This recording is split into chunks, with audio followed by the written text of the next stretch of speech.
Hello there, and welcome. Tonight we are not rushing anywhere. Tonight we are moving slowly, like the quiet breath of the night around you. Maybe there is the faint hum of a fan in your room. Maybe in the distance you catch the gentle murmur of traffic, a reminder that life continues somewhere beyond your walls. But here right now, you are safe, you are warm, and you are invited to close your eyes if you wish, and let curiosity take a slow walk through the corridors of time. This is not a lesson, not a lecture. It is a story told under the soft glow of evening, a story that asks nothing of you except that you listen and drift. A story that begins with a planet that has existed for billions of years and a question that has haunted poets, scientists, and dreamers alike. If the Earth has lived so long, what are we humans but a brief flicker, a passing shadow on its surface, the Earth? Our Earth has been here for almost 4.5 billion years. That number is so large it feels more like an incantation than a fact. 4.5 billion. When you whisper it, it becomes something vast, something almost impossible to imagine. And yet it is real. Long before we arrived, before cities, before fire, before language, before even the first cell, the Earth was already here, turning, cooling, changing. If you could place the entire history of the Earth on a single day, if the Earth's lifetime were 24 hours long, humans would appear only in the last fraction of a second before midnight. Think of that. 24 hours filled with continents drifting, oceans rising and falling, mountains being born and worn away. Creatures emerging from the sea forests, spreading deserts, swallowing glaciers, carving the land. And then, at the very end, in the blink of an eye, us, you and me. Everyone who has ever lived. A whisper before the clock strikes 12. So tonight, I invite you to float in that vastness. Do not be afraid of it. Vastness can be gentle too. Think of the night sky, the way it stretches endlessly, and yet comforts you when you lie beneath it.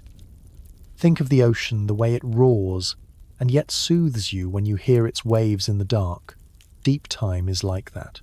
It is huge, incomprehensible, and yet strangely calming, because if the Earth has seen so much, endured so much, then our worries for a moment can rest. Take a slow breath. In, out.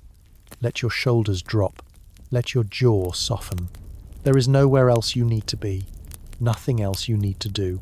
The Earth is spinning quietly beneath you, as it has done for billions of years. You are being carried gently through the night, the same way continents were carried across oceans long before we knew their names. Close your eyes if you haven't already. Imagine the sound of the Earth turning. Of course, the Earth makes no sound in space, but if it did, perhaps it would be like the deep hum of a cello, low and steady, vibrating through time. Imagine lying in the grass at night, feeling that vibration beneath your back, as if the soil remembers everything that ever happened. Every rainfall, every footprint, every spark of life.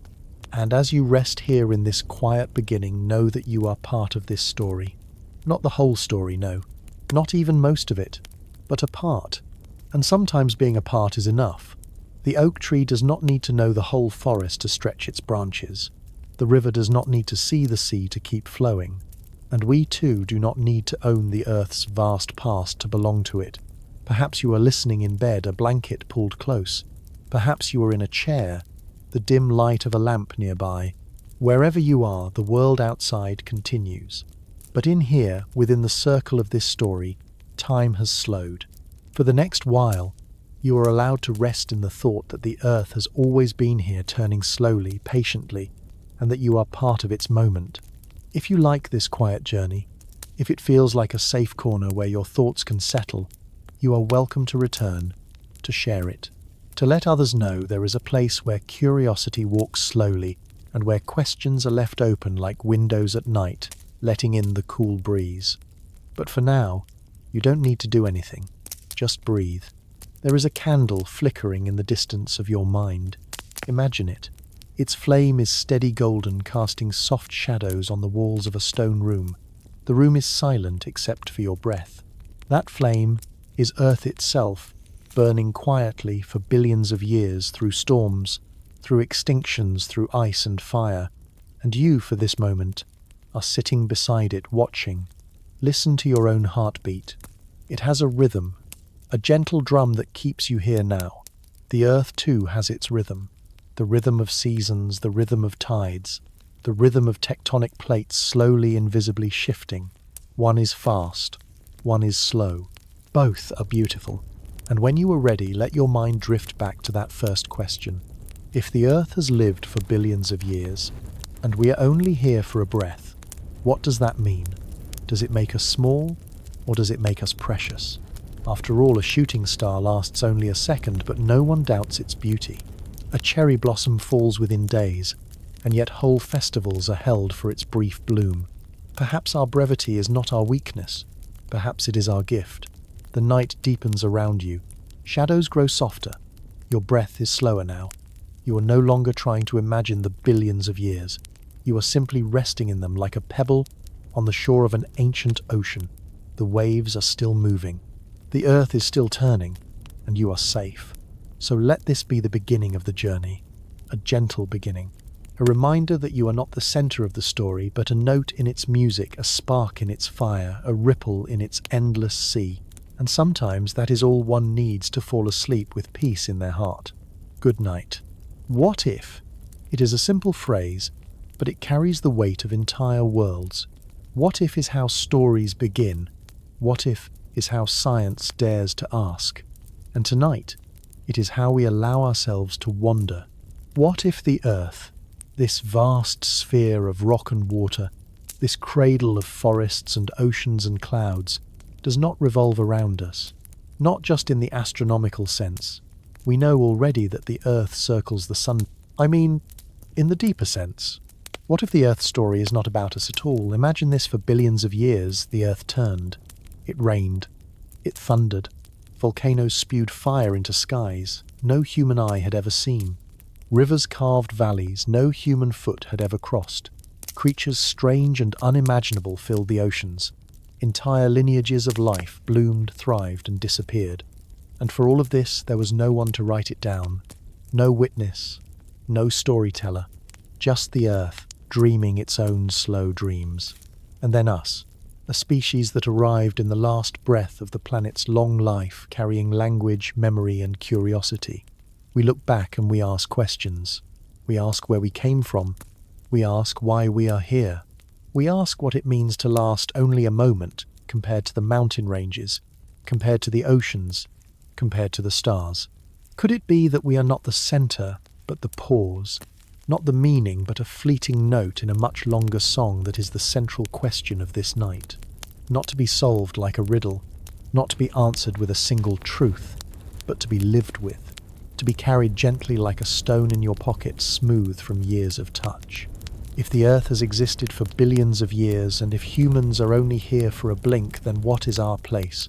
Are we insignificant shadows passing across the surface, or are we luminous precisely because we are brief? Close your eyes and imagine a timeline. Stretch it across the dark. At the far left is a glowing ember, the earth just born molten and wild. Slide your finger slowly to the right. Oceans forming continents, shifting early life, shimmering in shallow seas. Keep sliding forests, rising creatures crawling, the thunder of dinosaurs, the hush of extinctions, the silence of ice. And then at the far edge, almost invisible, the mark of humankind. A thin line, delicate as a hair. That is us. Does it frighten you, or does it comfort you? To know that we are small, that the earth does not depend on us, that the planet has sung its song long before we arrived, and will continue long after. Perhaps it is both. Take a slow breath. Let the questions settle. There is no need to chase an answer yet. Tonight, we are not racing toward conclusions. We are wandering like stargazers lying in the grass, tracing constellations they may never name. The value is in the looking. The value is in the wondering. What if in being brief we are given a gift? The gift of urgency, the gift of cherishing, the gift of seeing beauty precisely because it fades. Think of the cherry blossom. Think of the snowflake melting on your palm. Think of the rainbow after a storm. Each lasts only a moment, and yet each is remembered, celebrated, treasured. Could it be that humans too are like that? A blossom in the garden of time, and yet another voice whispers, if we are so brief, do we matter at all? If civilizations rise and fall like waves, leaving little behind, what is the point? Why do we write? Why do we build?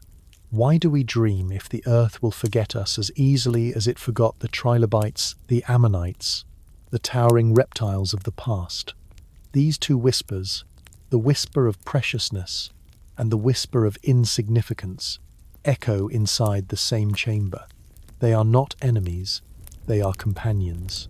To live as a human being is to hear them both, to carry them both, to let them shape the way we look at the stars and the soil beneath our feet.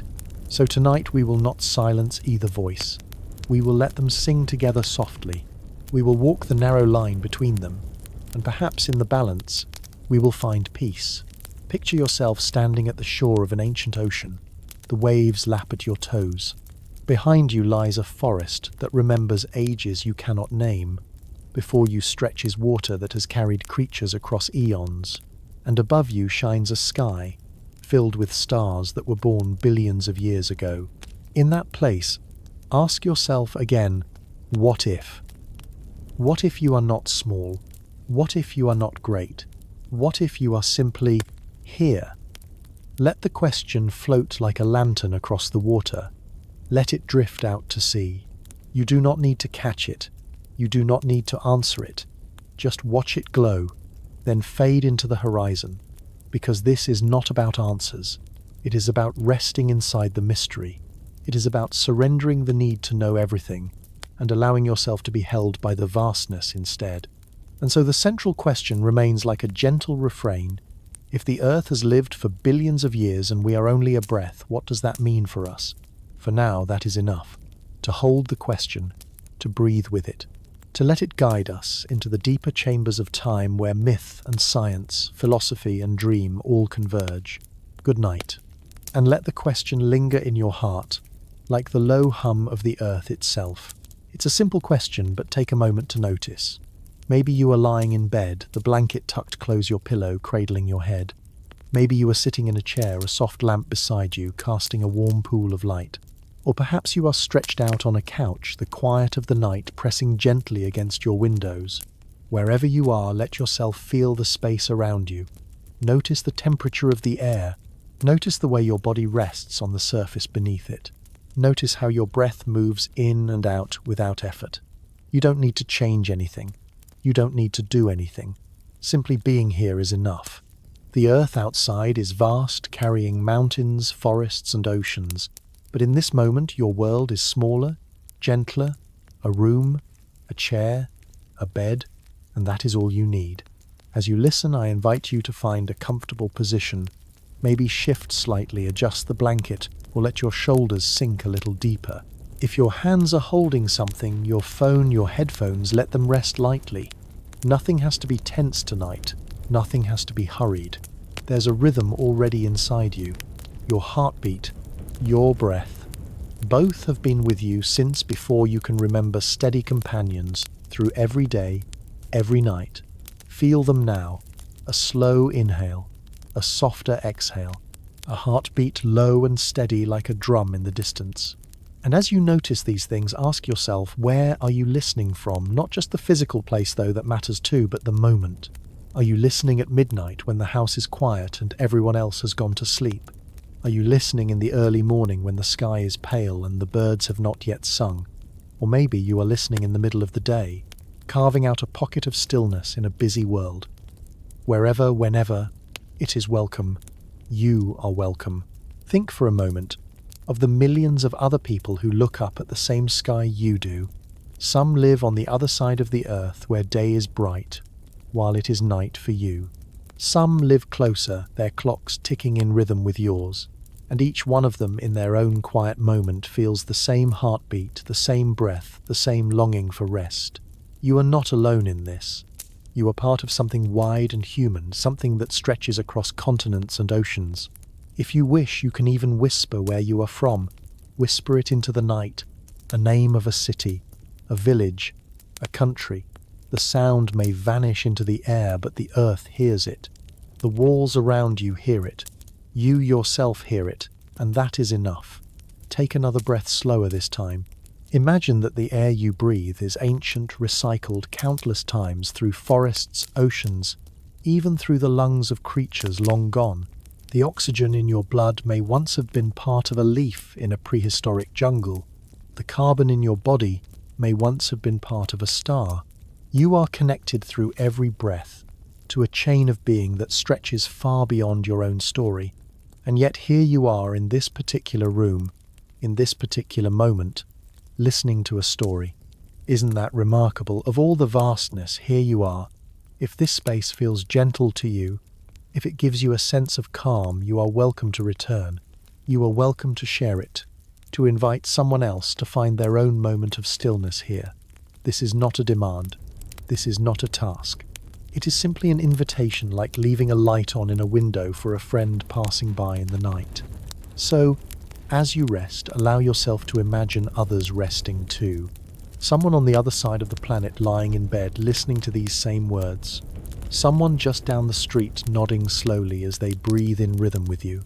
You may never meet them, but you are connected by the earth beneath you, by the sky above you, by the mystery of being alive in the same small sliver of time.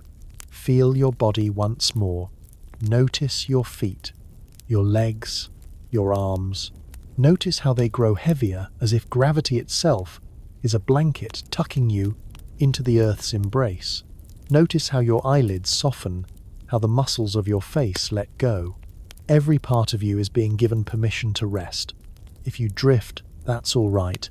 If you lose the thread of these words, that's all right. They are not here to be held tightly. They are here to wash over you, like waves, like wind, like the hum of the earth itself. Tonight is not about reaching an answer. It is about finding a feeling of belonging, a feeling of ease, a feeling that even if humans are but a moment, even if our lives are brief compared to the vastness of time, this moment still matters, because it is yours, because it is real. So once more I invite you, where are you right now? Are you lying in the dark, eyes closed?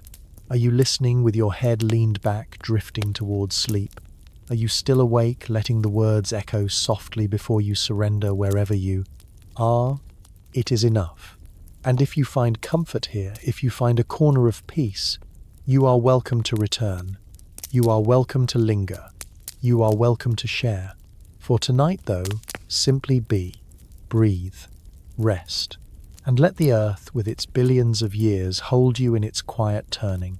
Close your eyes and imagine time as a clock, not the kind that hangs on your wall or ticks on your wrist, but a cosmic clock, its face stretching wider than continents, its hands moving slower than glaciers.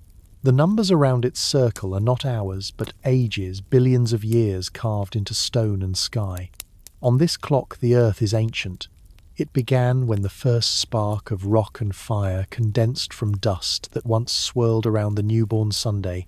Imagine that moment as the first tick, a fiery beginning when molten rivers glowed and storms of asteroids hammered the surface.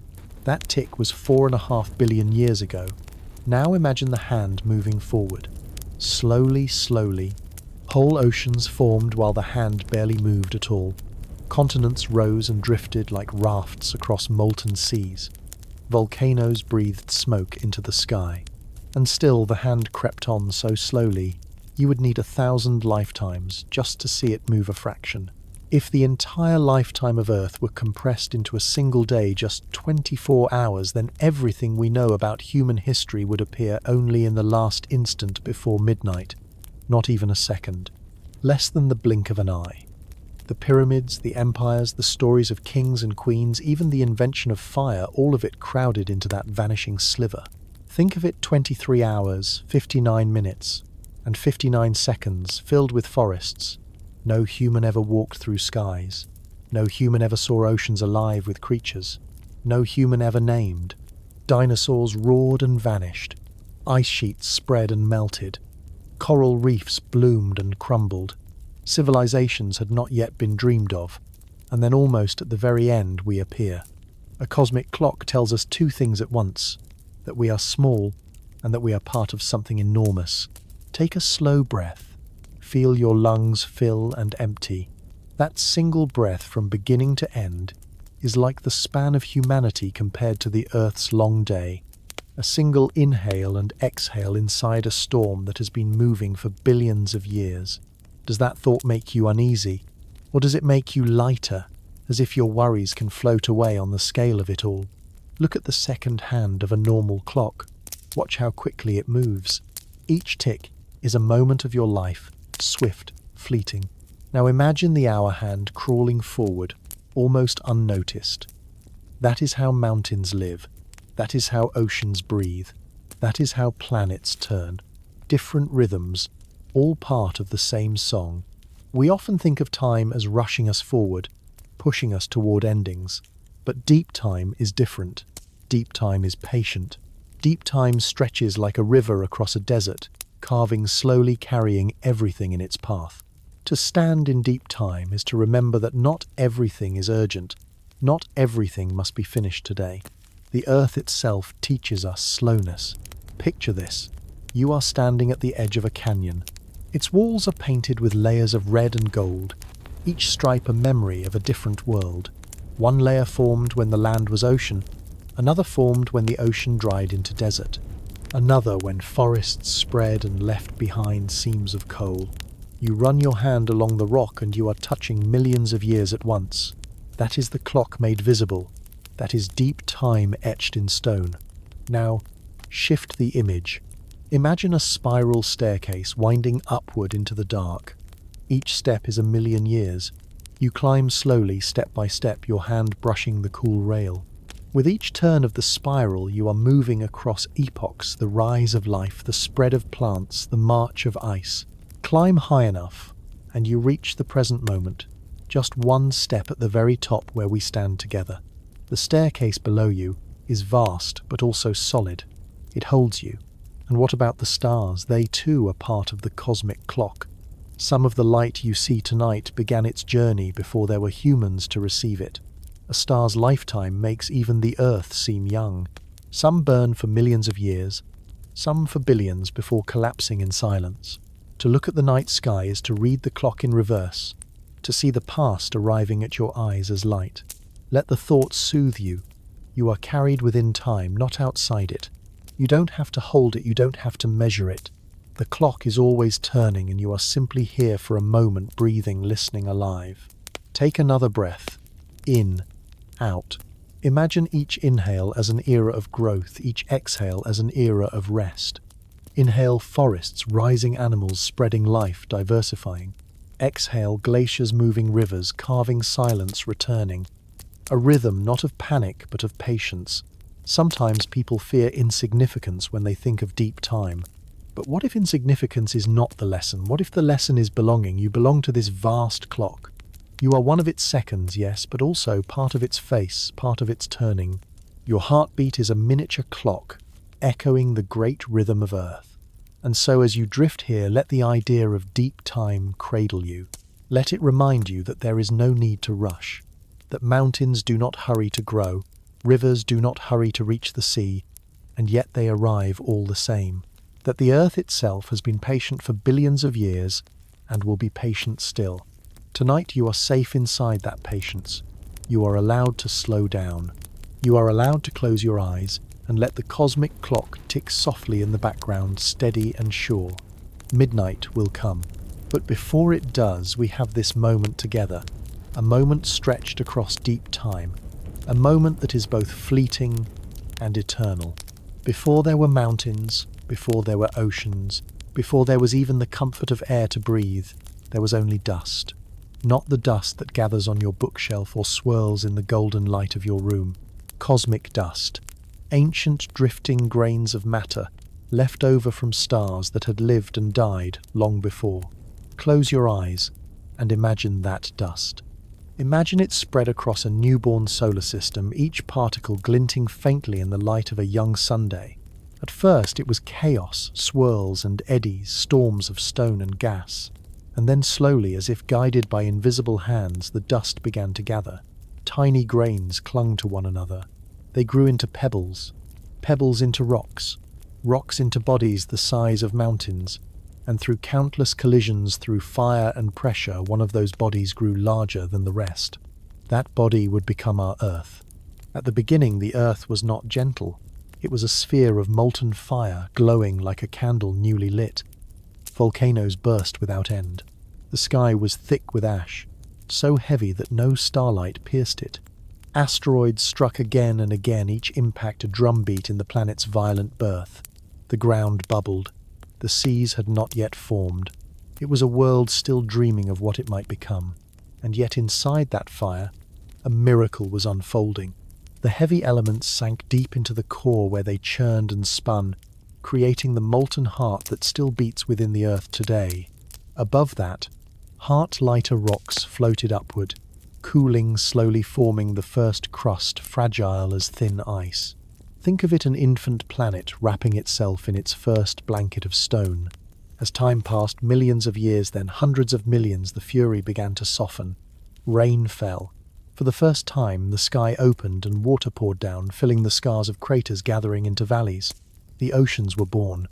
Picture them vast, endless, shimmering beneath a sky still streaked with fire and lightning. They covered much of the young Earth, rocking gently even as continents had yet to form. That water carried secrets. Within it, molecules danced. Carbon met oxygen, hydrogen met nitrogen, and from their endless swirling came the first whispers of life. Not yet creatures, not yet plants, but patterns, tiny self-replicating patterns that would one day lead to everything we know, to forests, to whales, to you. Pause here. Take a breath.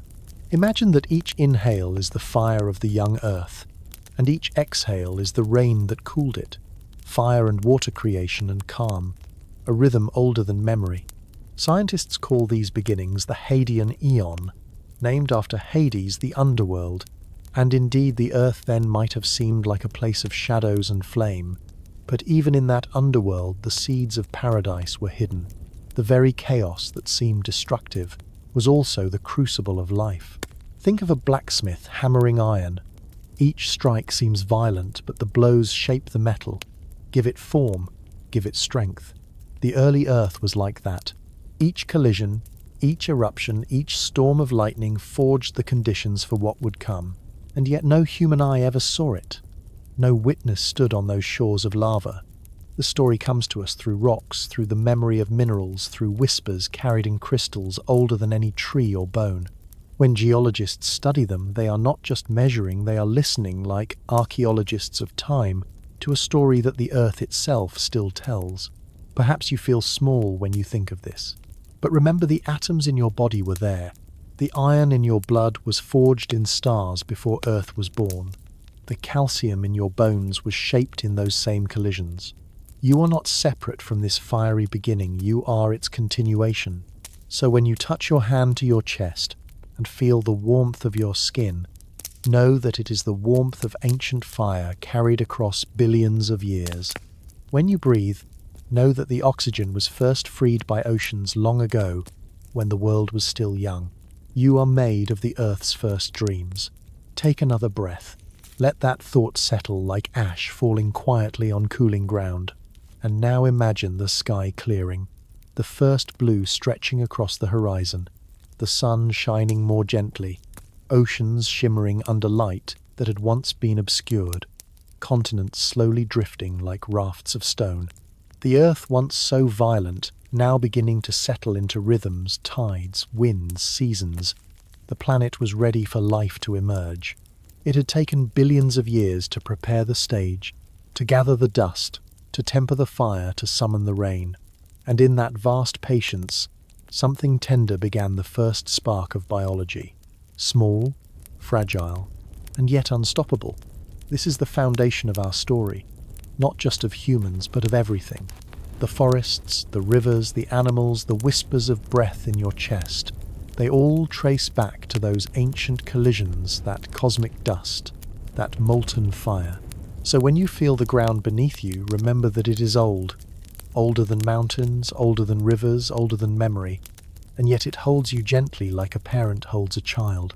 Tonight, as you drift deeper into rest, let the image of that young Earth cradle you. A sphere of fire cooled by rain, a world learning to breathe, a planet preparing across vast ages for the moment when life would arrive, for the moment eventually when you would arrive. And as the cosmic clock ticks softly in the background, remember this: you are not just living on the Earth, you are the Earth listening to itself. Long before science gave us the story of dust and fire, of oceans and molecules, people looked to the sky and the Earth around them and told another kind of story. They asked, where did the world come from? And in the silence between stars, they answered with myth. Let's wander through a few of those ancient stories softly, like walking through a gallery at night where each painting glows under its own quiet light. In Greece, poets once sang of Gaia, the great Earth Mother. She emerged from the void out of nothingness itself and stretched wide to form the ground beneath every step. From her came the sky, Uranus, arching above her like a canopy. Together they birthed mountains, rivers, and creatures, filling the empty silence with shape and song. To the Greeks, the Earth was not just a planet. She was a person, a mother, alive, and fertile her body, the very landscape they lived upon. Far to the north, the Norse people told of a giant named Ymir. In the beginning, there was only a great yawning emptiness. From the clash of fire and ice, Ymir was born. He was enormous, and when he died, the gods used his body to build the world. His flesh became soil, his bones became mountains, his blood became seas, and his skull became the sky. To them, the earth was crafted from sacrifice, from the transformation of something vast into something habitable. Travel east to China, and you find the myth of Pangu. He was said to have emerged from a cosmic egg carrying an axe. He split the darkness from the light, separating heaven and earth. For 18,000 years he grew taller, pushing sky and land apart, until his body itself dissolved into creation. His breath became the wind, his voice, the thunder, his hair, the stars, his tears, the rivers. Even his fleas, it was said, became animals upon the land.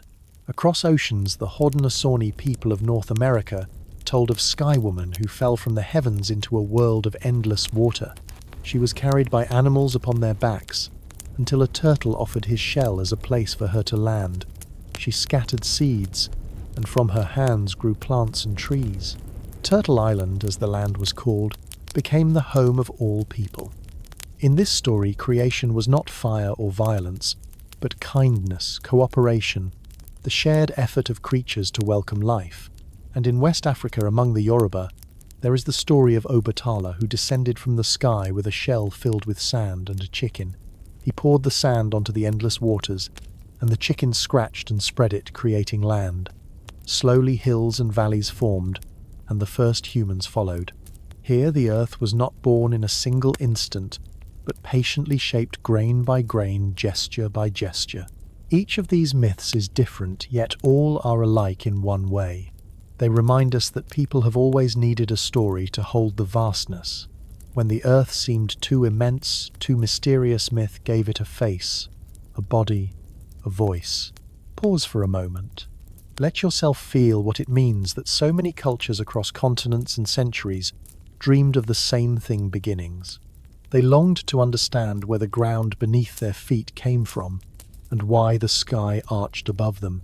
They filled the silence with images of mothers, giants, eggs, animals, gods. Of course, we know now that these are myths. They are not science. They are poetry symbols, metaphors. But in those metaphors is a kind of truth, not factual, but emotional. The truth that creation is not only about matter, but about meaning. That the earth is not only something we live on, but something we belong to, something we come from. Think of the image of Gaia, the Earth Mother. What does it whisper? That the ground itself can nurture. That we are children of the soil, connected to every root and stone. Or think of Sky Woman held gently by animals planting seeds upon Turtle's back. What does that suggest?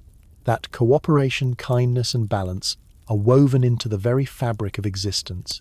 Even the violent myths, like Ymir or Pangu, carry their lessons. They remind us that creation often comes through transformation, that endings become beginnings, that even destruction can shape a world. Take a slow breath. Inhale the fire of Ymir, the breath of Pangu, the patience of Obatala. Exhale and feel the earth beneath you, steady, ancient, carrying all these stories at once. What is striking is how these myths echo the science we now know, though in different language. The Greeks spoke of Gaia, rising from the void. Does that not resemble the image of Earth emerging from cosmic dust? The Norse spoke of fire and ice, colliding much like the violent forces of the early solar system.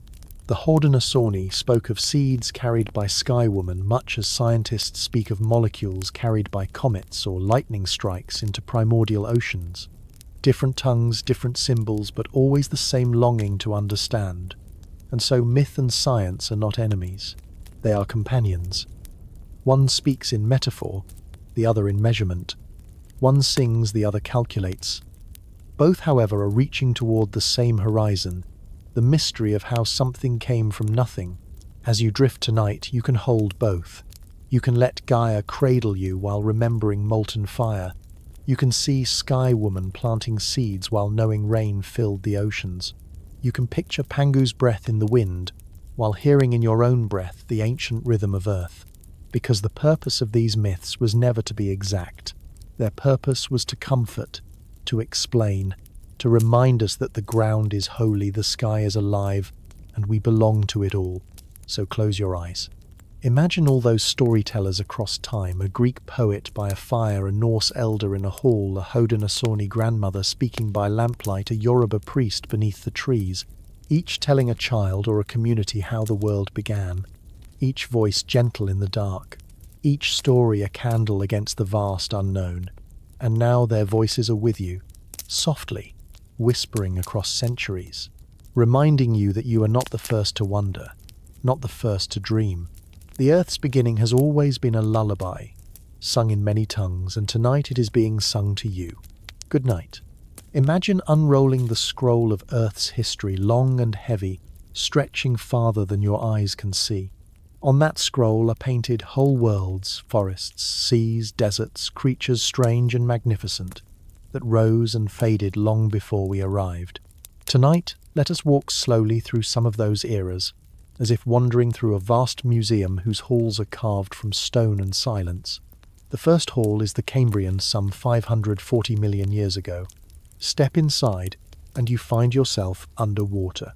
The sea is shallow, but alive in ways you have never seen. Creatures scuttle across the ocean floor armored in shells. Others drift like translucent lanterns pulsing gently with light. Trilobites march in armies across the sand, their segmented bodies gleaming. Strange animals with no modern name glide past mouths ringed with spines, eyes like beads of crystal. This was the Cambrian explosion, when life seemed to awaken with sudden creativity, filling the seas with new forms. For millions of years, these creatures thrived, each tiny movement part of a new choreography of existence. Take a slow breath here. Imagine water pressing cool against your skin. Imagine sunlight flickering down through waves. The world was nothing but ocean then, and it was enough. Now walk forward into the next hall. The Devonian, the age of fishes, some 400 million years ago. Oceans were thick with armored swimmers, jaws evolving sharp and strong. On the shores, something extraordinary was happening. The first plants grew tall, lifting green fronds toward the sky. Small forests began to appear, casting shadows on the ground. And from the waters, the first amphibians crawled onto land, their limbs uncertain, their lungs newly practiced in breathing air. Imagine standing in one of those forests, ferns as tall as houses, dragonflies with wings as wide as your arms. The earth was beginning to turn green. And then, the Permian, a harsher hall.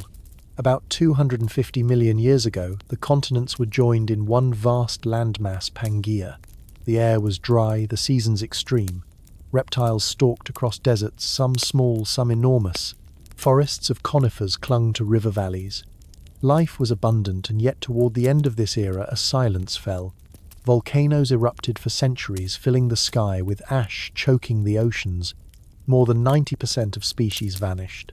It was the greatest extinction Earth has ever known, a reminder that the clock can strike not only creation but ending. Pause here. Feel the weight of silence after such loss. Entire forests gone. Entire seas emptied. The Earth endured, but the world changed. And then life returned. In the Triassic, small dinosaurs emerged tentative at first. They grew bolder in the Jurassic when the world bloomed green again. Picture vast ferns, towering conifers, valleys where herds of long-necked giants moved slowly like living hills. The air was heavy with the calls of creatures that have no echo today. Imagine sitting at the base of a tree as a brachiosaurus leans its neck across the canopy, or hearing the thunder of wings as the first birds lifted into the sky. Breathe slowly. Let your imagination walk through that forest, the ground trembling beneath enormous footsteps, the air humming with insects, the sky alive with wings. Time flows onward, and you step into the Cretaceous. Flowers bloom for the first time, delicate colours spreading across meadows. Bees appear carrying pollen from petal to petal. The earth grows brighter, more colourful, filled with scents unknown before. Dinosaurs still roam fierce and small, vast and towering, but their reign is nearing its end. And then one night a rock falls from the sky. Fire.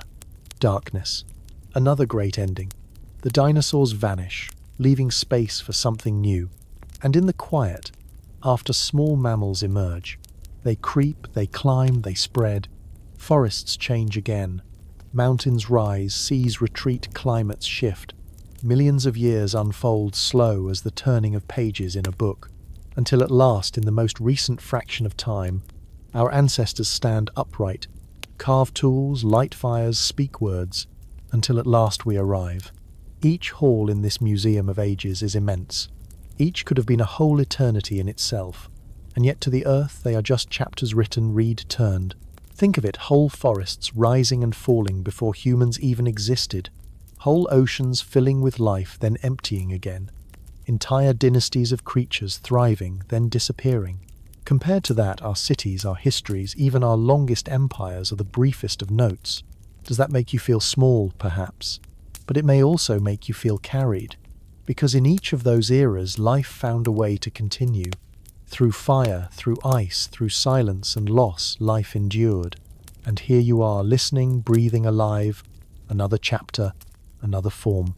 Take another breath. Inhale the Cambrian seas. Exhale the Jurassic forests. Feel them as echoes inside you, because in truth, they are. The cells of your body carry memories of those ages written in DNA, inherited from ancestors who survived each turning. You are a library of deep time, a living scroll of Earth's history. So when you look at your hand in the dim light tonight, know that it is ancient, not just because it has lived years, but because it carries billions of years of survival, of adaptation, of becoming. The trilobites are gone, but their endurance still whispers in you. The forests of the Devonian are gone, but their green still breathes in your lungs. The long-necked giants are gone, but their resilience still walks in your bones.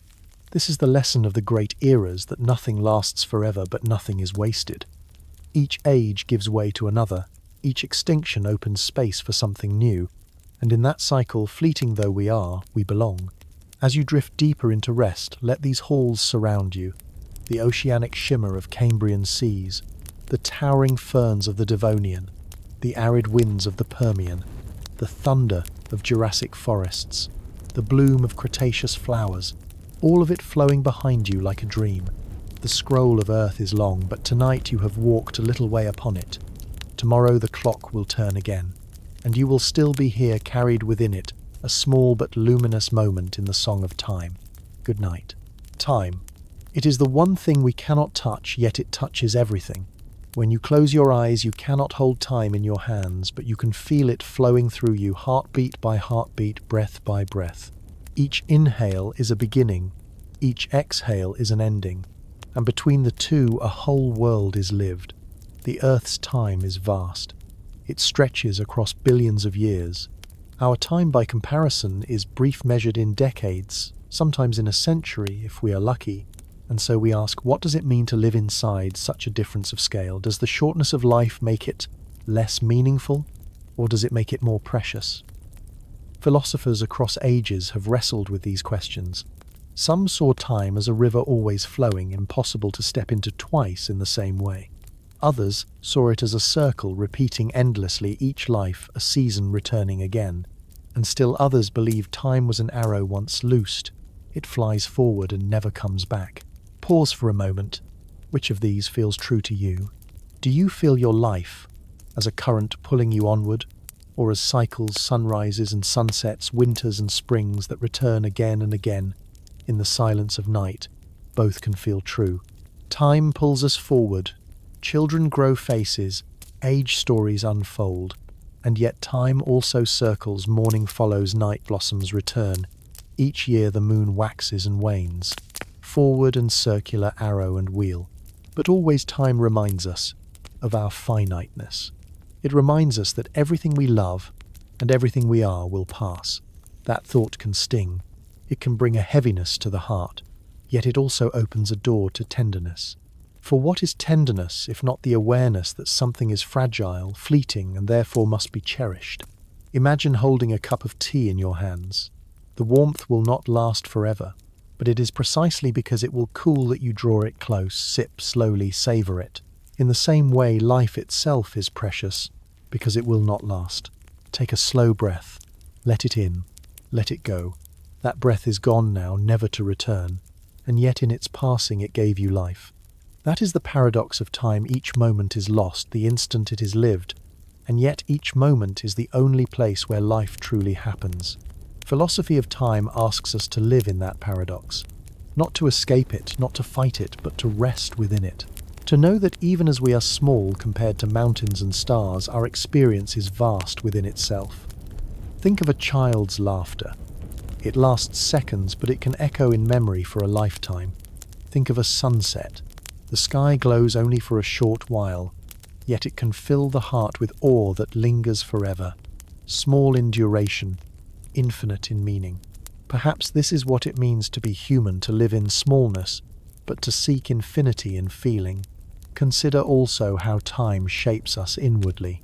A tree grows rings in silence each year, leaving its mark. We too grow rings, not on our bark, but in our hearts.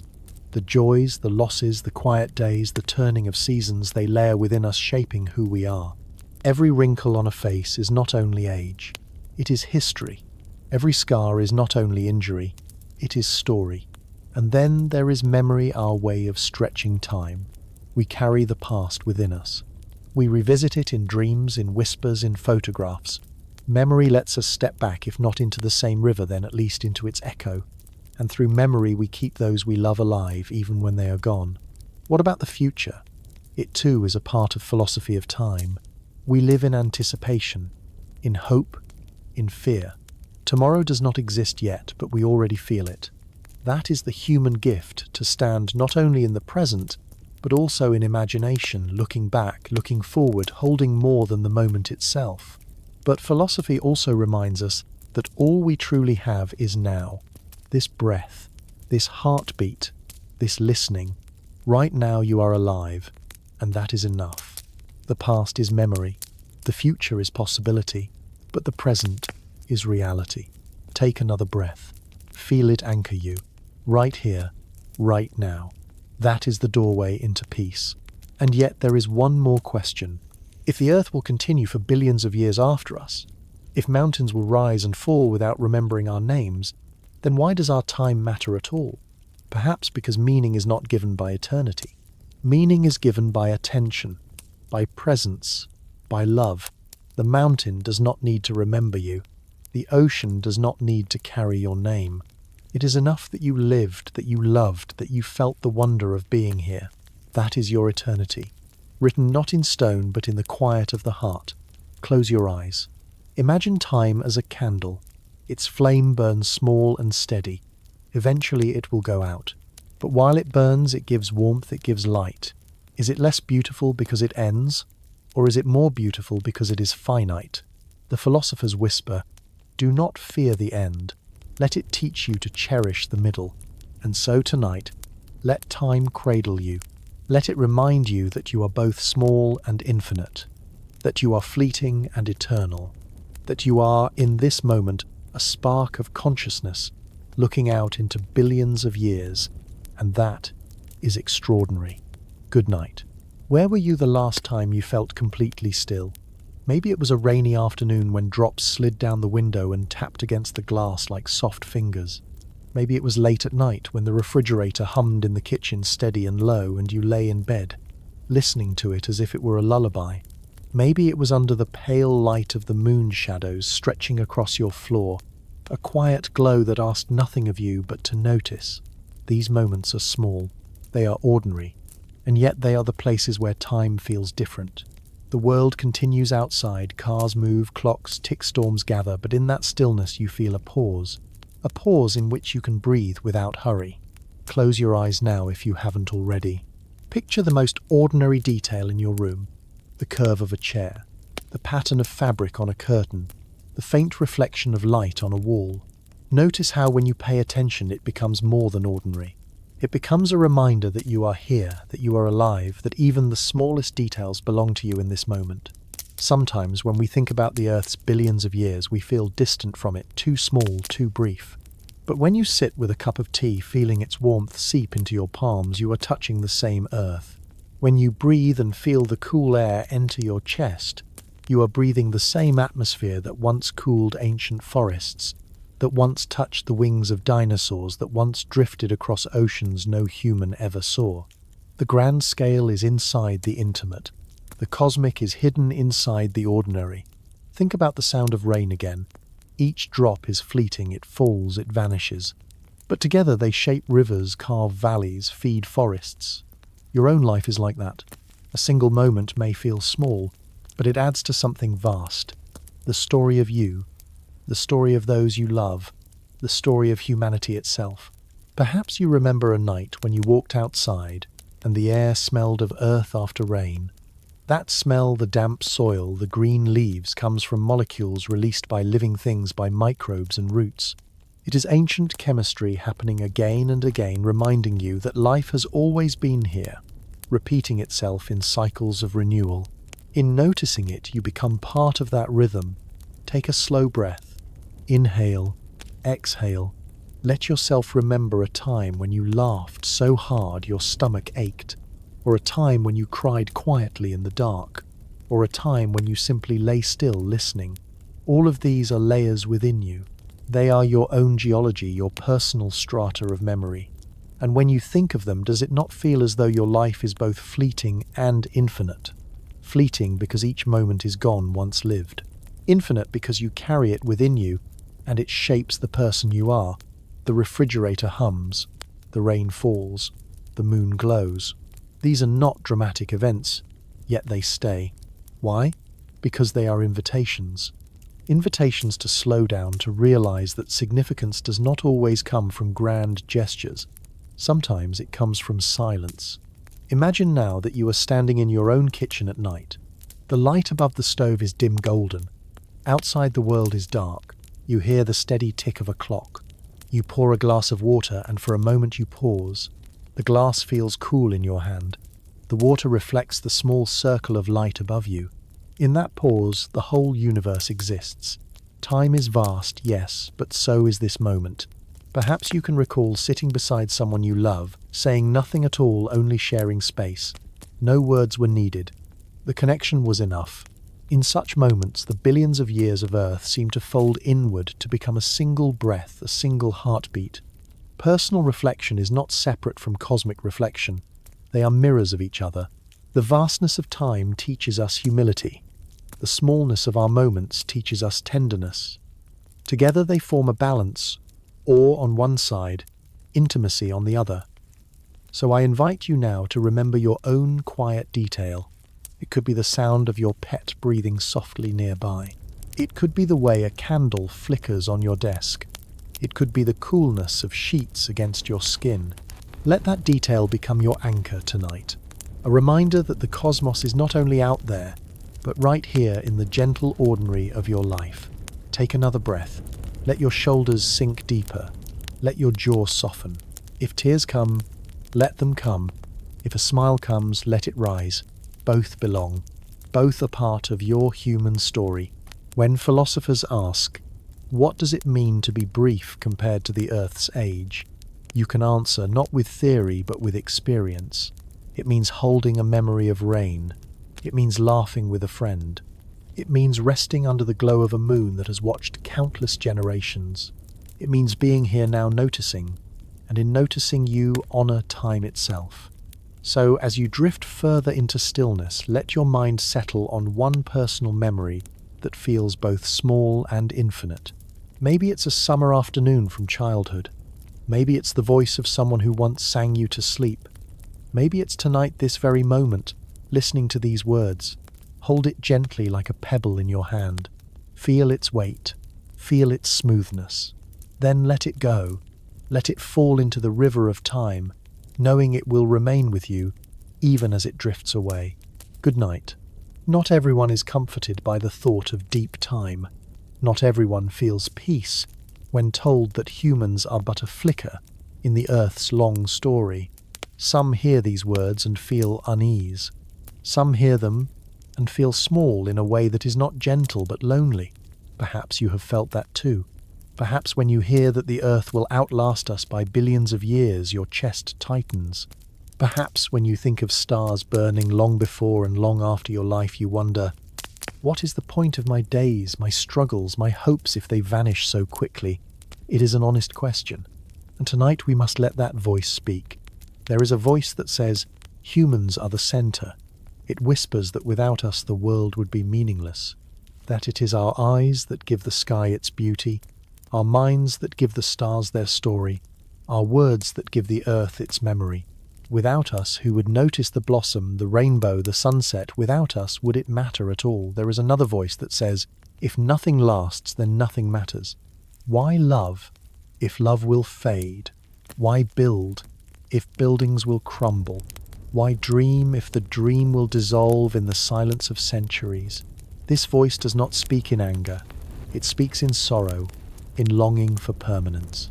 And then there is the skeptical voice. Are we not deceiving ourselves? Perhaps we soften the truth with poetry, but the reality is harder.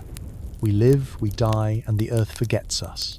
The rocks hold no memory of our laughter, the oceans no record of our tears.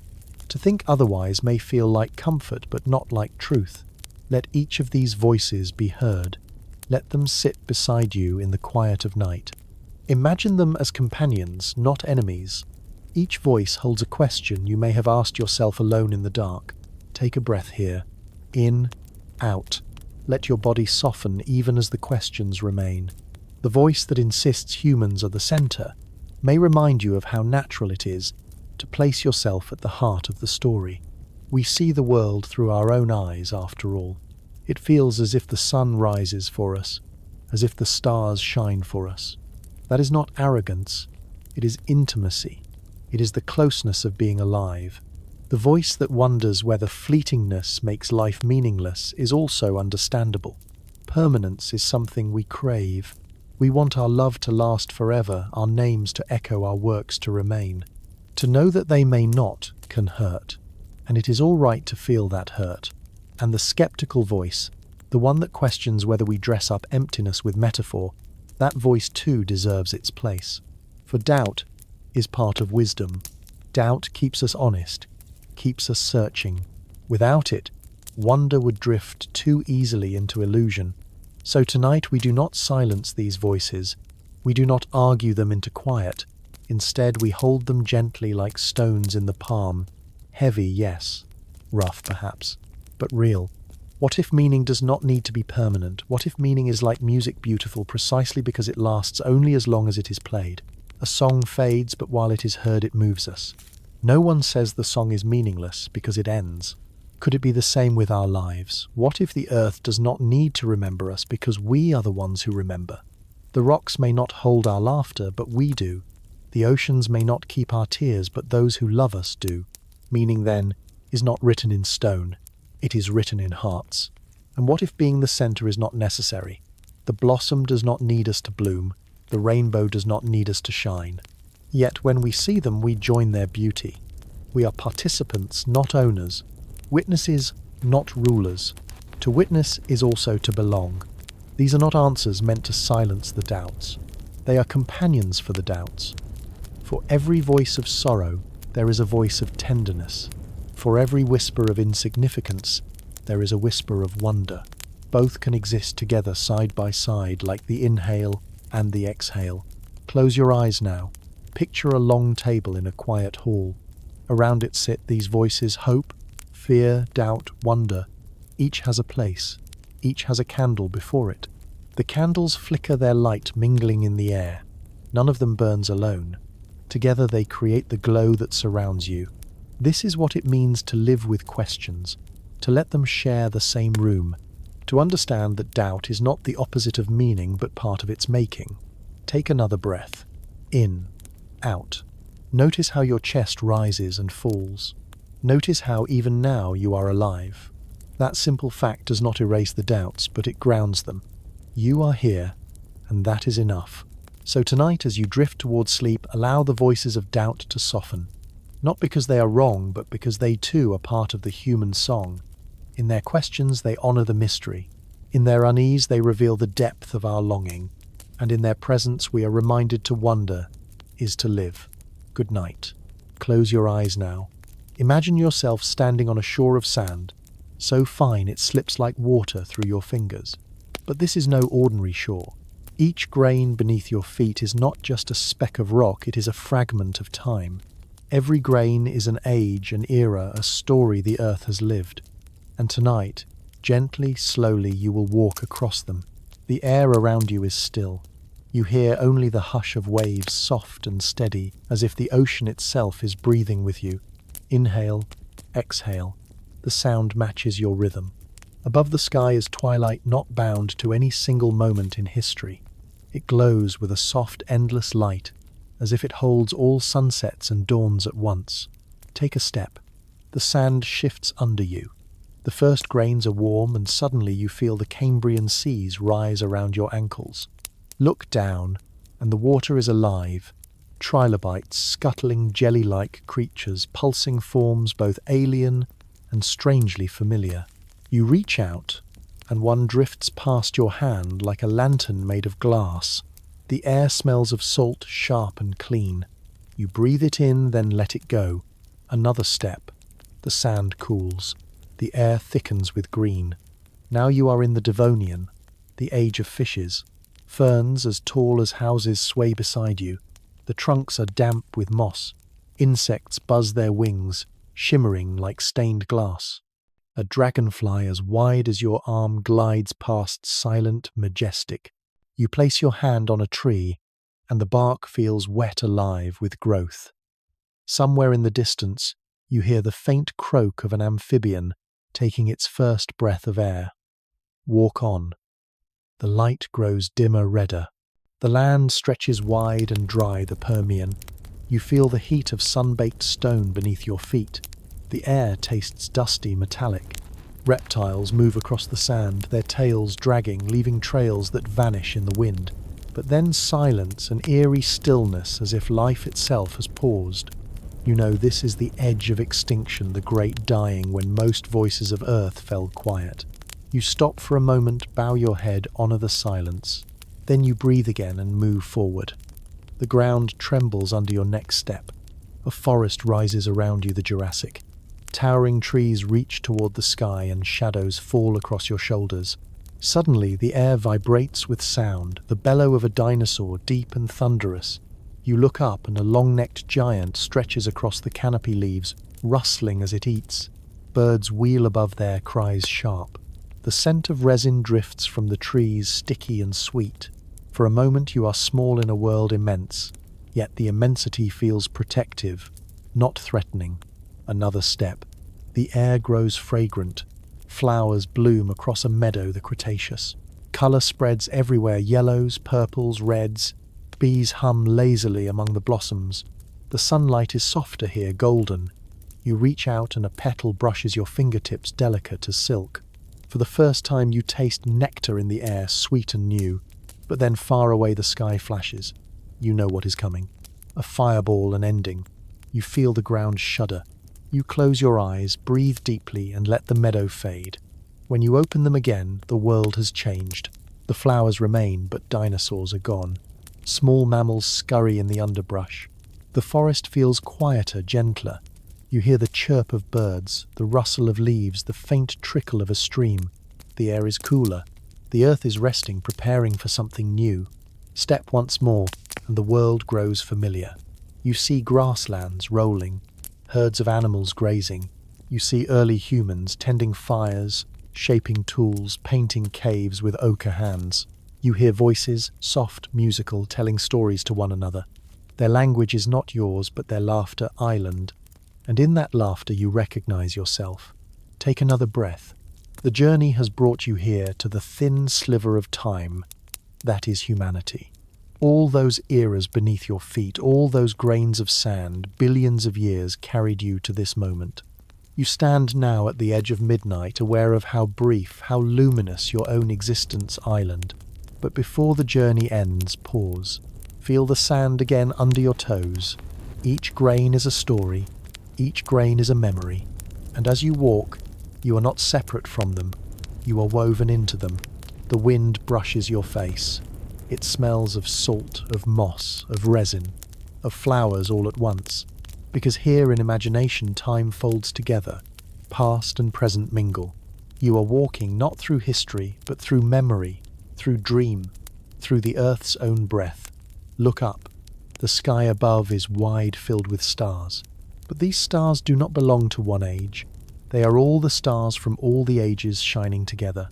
Some long gone, some still burning their light, arriving now. A cosmic choir of light.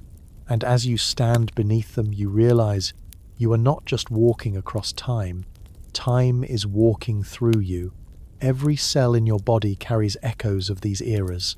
The iron in your blood was forged in ancient stars. The water in your veins once flowed in primeval seas. The carbon in your breath once fed forests older than mountains. You are not a visitor to this story. You are part of it. So take one last step slowly. The sand is soft again. The waves return. You are back on the shore where you began. The ocean breathes with you. Inhale, exhale. The journey through ages settles inside you not as knowledge but as calm. You have walked across billions of years, and yet here you are, still yourself, still breathing, still alive. Let the image fade now, like the afterglow of a dream. Let the sound of waves soften into silence. Rest in the thought that you belong to every grain of sand, every age, every star. And as you drift towards sleep, know that the earth patient and ancient is walking with you still. Good night. Imagine a stormy night. The sky is black, the air thick with rain, and then suddenly a flash of lightning splits the dark. For a second, the whole world is illuminated. Trees stand sharp against the horizon, every leaf visible, every ripple on water caught in silver light. And then just as quickly the light is gone, darkness returns. Human existence is that lightning, a brilliant flash in the long storm of Earth's history. Brief, yes, but in that briefness, everything is revealed. Love, sorrow, hope, art, laughter, pain, tenderness. For the span of our flash, the world glows with awareness. Without it, the earth is still beautiful but silent. With it, the earth becomes conscious of itself. Take a breath here. Imagine yourself as that lightning. Brilliant, fleeting, irreplaceable. Does the fact that it ends make it less meaningful, or does it make it precious exactly because it cannot last? Now, let the metaphor shift. Imagine a tapestry stretched wide across the ages, threads woven in endless colors. Some threads are thick, running long like the reign of dinosaurs, lasting hundreds of millions of years. Others are thin, delicate, brief, like the first blossoms of flowers. And then there is the thread of humanity. It does not run long. It is slender, fragile. But when you step back, you see that it gleams bright among the darker hues, weaving connections, bringing contrast, making the whole design shimmer. You are a thread in that tapestry. Your life, your choices, your loves, your memories, they are strands of color that join with others. You do not weave the entire cloth. You could not. But without your thread, the picture would be incomplete. Pause again. Close your eyes. Imagine running your fingers over that tapestry, feeling the ridges, the softness, the strength of the weave. Every life that has ever been lived is there. Every song ever sung. Every story ever told. Every act of kindness, every tear shed. A cloth woven not only of survival but of meaning. So we have two images, the lightning and the tapestry. One shows our brilliance in brevity. The other shows our belonging in continuity. At first they may seem opposite, but together they form a truth. The lightning reminds us life is fleeting, so cherish it. The tapestry reminds us life is connected, so trust it. Think back to the flash of lightning. It vanishes quickly, but in that instant you see clearly. Perhaps this is what it means to live, not to last forever, but to see, to notice, to hold beauty in awareness. When you watch a sunset, when you hold a loved one's hand, when you breathe slowly in the dark, you are lightning revealing the world, if only for a second. And think back to the tapestry. It reminds you that you are not alone. Your story is stitched beside others, crossing and overlapping. Even when you feel isolated, your thread is woven in. Even when you are gone, the cloth remains stronger because of your presence. Take another breath. Inhale the lightning bright, fleeting alive. Exhale the tapestry, steady, woven, eternal. Inhale brilliance. Exhale belonging. Perhaps you have feared that your life is too small, too brief to matter. But does anyone say a lightning flash does not matter because it lasts only a second? Does anyone dismiss a single thread in a carpet because it is thin? Both are part of something larger. Both give meaning to the whole. Look at your hand for a moment. The skin, the lines, the warmth. Think of it as lightning, the brief spark of your existence, the singular glow of your awareness. And then think of it as thread woven from ancestors, from families, from communities connected across centuries. In your hand, both metaphors live at once. This is the beauty of metaphor. It allows us to hold contradictions without breaking. You are fleeting, and you are enduring. You are alone, and you are connected. You are small, and you are vast. Take comfort in this. Let the images settle into you like soft blankets. Let the flash of lightning remind you of the urgency to notice beauty. Let the tapestry remind you that even if you fail, even if you stumble, the cloth holds you. The pattern continues. And tonight, as you rest, let yourself drift between them. One moment, feel the brilliance of lightning across your chest, the thrill of being alive now, here in this instant. The next, feel the steadiness of the tapestry, the long weave of humanity and earth that carries you gently forward. You do not have to choose between them. You can be both. So close your eyes. Imagine the sky. A storm gathers dark and vast. Suddenly light splits it, dazzling, breathtaking. That is you. And when it fades, you step back and see the tapestry stretching across the ages, your thread glimmering among many. That is you too. Brief, belonging, lightning, and thread. Good night. Close your eyes. Imagine just for a moment that humans are gone. Not with fear, not with catastrophe, but with quietness, as if we had stepped softly out of the room, leaving the earth to itself. At first, the cities stand as they are. Streets, empty windows reflecting the morning Sunday. The hum of traffic has stopped. The voices of crowds have faded, but the wind still moves between buildings, whispering through open doors. A day passes, a week, a month. Grass begins to grow in the cracks of sidewalks. Birds roost in the corners of empty train stations. Foxes and deer wander the highways at dawn, pausing to sniff the air, finding no threat. The earth breathes a little deeper. A year passes. Vines climb the sides of glass towers, wrapping them in green. Roots push gently through concrete. Parks spread outward, their boundaries no longer trimmed. Wolves return to valleys. Bears roam along rivers, fishing in waters once fenced by humans. The sky, cleared of smoke, glows a deeper blue. Decades drift by.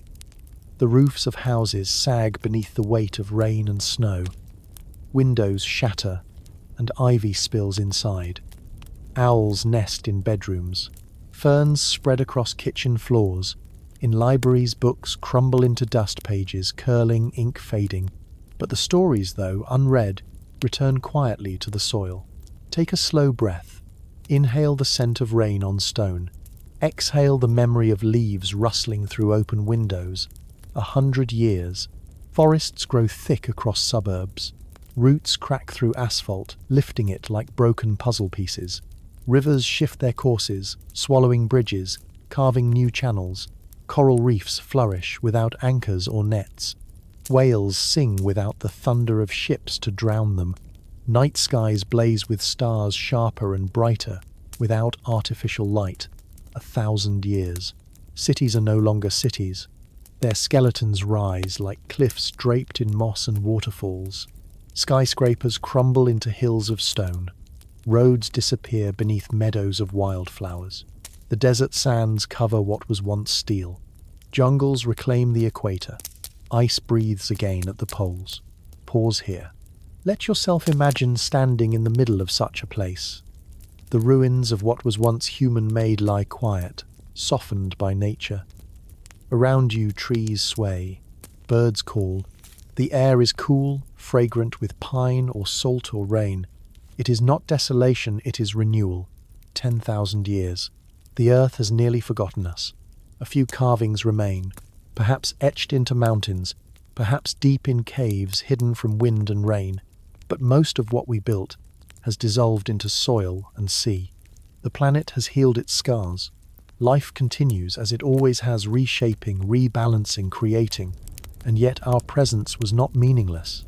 The echoes remain not in stone, but in the DNA of creatures we touched, in the plants we carried across continents, in the seeds of stories that might still drift untold in the whispers of wind. Take another breath. Inhale. Exhale. Let yourself feel the paradox. We are brief, yet we leave traces. We vanish, yet the earth remembers in subtle ways. Now tilt the vision slightly. What if instead of sorrow, there is a kind of peace in this, imagining the earth is not vengeful. The earth is patient. It grows, it heals, it begins again. If humans vanish, the rivers still flow, the forests still rise, the oceans still sing. The world is not empty, it is full. This imagined scene does not mean that our lives are pointless. On the contrary, it shows us that we are participants, not owners. That the earth will continue with or without us. And knowing that we can choose while we are here, how will we walk upon it? With gentleness, with reverence, with awareness of the brief beauty we are given. Look again at the imagined earth. A fox runs across what was once a marketplace. A tree grows through the center of a cathedral, its branches lifting like stained glass. A river floods a street, filling it with silver fish. The air is filled not with engines, but with bird song. Perhaps this vision feels strange. Perhaps it even feels comforting. To know that we are not the planet's only chance at life. To know that Earth holds resilience deep in its bones. To know that even if we are gone, the story continues. Close your eyes tighter now. Hear the wind moving through empty towers. Hear the ocean against piers that no longer stand. Hear the call of an eagle circling above what was once a city. These sounds are not mourning, they are the earth's natural song, always playing, waiting to be heard. And then open your heart to this thought, because the earth will continue. Our fleeting time matters more, not less. Like a guest at a great banquet, we are here for only a short while. But while we are here, we can taste, we can see, we can love. That is enough. So let the imagined scene fade now. Let the green of forests dissolve into darkness. Let the sound of waves soften into silence. Let the vision rest, like a dream, gently closing. And as you return to your own room, your own bed, your own breath, carry this with you. You are here now. The earth is alive with you, not without you. And while you are here, you are part of its beauty. Good night. The earth is 4.5 billion years old. That is a scientific fact written in stone, measured in isotopes, traced in the layers of rock beneath our feet. But pause. What does it mean beyond the numbers? It means the earth has known patience on a scale we can hardly imagine. And so the thought arises, if the earth can wait billions of years to form oceans, perhaps we too can learn patience in our brief lives. Take a slow breath. Inhale patience. Exhale restlessness. Life began in the oceans around 3.5 billion years ago, in molecules that learned how to copy themselves. A fact simple and astonishing. But then the thought life is persistence. Even in chaos, even in uncertainty, life finds a way to continue. And so we too are part of that persistence. Each heartbeat, each breath is proof that we belong to the same stubborn stream. Pause again. Notice your breath. Feel its rhythm, its continuity. Plants appeared on land more than 470 million years ago, spreading green across the continents. Fact. But what is the meaning of that green? It is the courage of life to step into the unknown, to risk new ground. Perhaps our own lives ask the same, to leave the safe seas we know, to try new landscapes of experience, even if we tremble as we go. Mountains rise, then fall. The Himalayas, the Andes, the Alps, they were once seabeds. Fact. Yet the thought is this: nothing stays as it island. Even what feels permanent stone mountain earth changes given enough time. If mountains can transform, then so can we. Our grief, our fear, our loneliness, these too are not eternal. Take another breath. Inhale, change. Exhale, release. The Permian extinction erased 90% of life. Fact. But the thought that follows is tender endings, even vast ones, are not the end of the story. Life returned. Forests grew again. Oceans filled once more with creatures. The earth whispers to us that loss is real but renewal is possible. The first flowers bloomed in the Cretaceous. Fact. But flowers are more than biology, they are symbols of fragility, beauty, and impermanence. They remind us that meaning is not always in strength, but in softness. In our own lives, the most delicate moments, an embrace, a smile, a whispered word, are often the ones that last longest in memory. Pause here. Think of a flower you once noticed. Its colour, its scent, how brief it was, how unforgettable. Humans appeared only about 3,000,000 years ago. Fact. But think in the vast scale of Earth that is less than a second before midnight. And yet in that second we have painted caves, built cities, written symphonies, fallen in love, dreamed of the stars. Meaning is not measured in duration but in depth. A second can hold eternity if we live it fully. The atoms in our bodies were forged in stars billions of years ago. Fact. But the thought it carries is profound. We are not separate from the cosmos. The iron in our blood, the calcium in our bones, the oxygen in our lungs, all born in fire, scattered across space, gathered again in us. To live is to carry the universe inside your skin. Take a breath now. Inhale stardust. Exhale wonder. Science tells us the sun will one day expand, and the earth will no longer be habitable. Fact. But thought transforms this into perspective. Our time is finite, and that is what makes it luminous. If the candle burned forever, we might forget its glow. Because it burns only for a while, we cherish its warmth. The moon drifts slowly away from Earth at the pace of fingernails growing. Fact. But the thought is gentle. Even separation happens in slow motion.